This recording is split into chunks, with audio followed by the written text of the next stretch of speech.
everyone, I'm John Marshall from the 2004 batch. I would like to begin today's devotion by reading to you a passage from the book of Isaiah.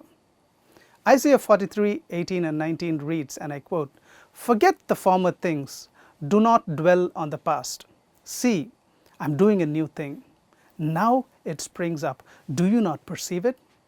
I'm making a way in the wilderness and streams in the wasteland." End quote. Now, to fully grasp the meaning of these verses, it helps to place it in the larger context of Isaiah's message. The prophet Isaiah, writing around 750 BC, during a turbulent era in Israel's history, speaking to a people facing the looming threat of Assyrian and Babylonian invasion. Specifically in chapter number 43, the one that we are meditating upon, God speaks to the Israelites who are in exile in Babylon.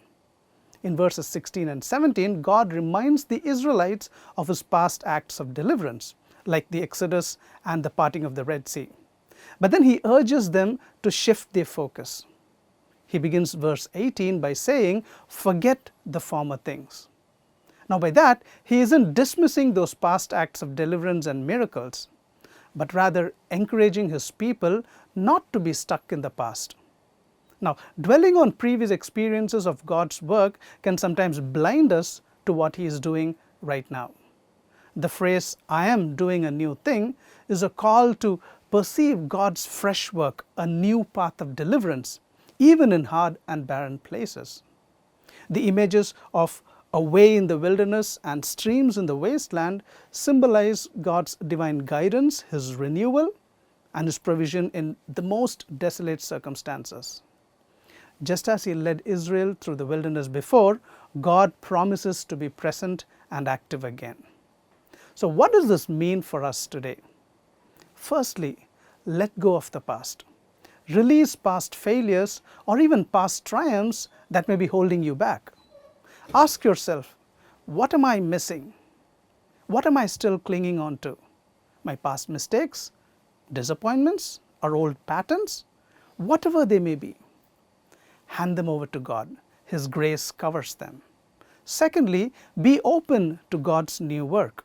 Trust that unfamiliar paths can still lead to growth and blessing. God may be working in ways you don't expect. Don't miss his new thing because it doesn't look like the old. Thirdly, trust him in the wilderness. When life feels dry or directionless, ask him to show you the way. He promises to guide and refresh you. Even in hardship, he is present and working. Finally, celebrate the small signs of progress.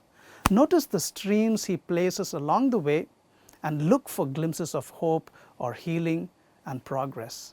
These are signs of his faithfulness already springing up. Now, as I close, I would like to invite you to make this prayer along with me. Lord, help me to release the weight of the past and open my heart to what you're doing right now. Even in places that feel dry and hopeless, let me trust in your power to bring new life.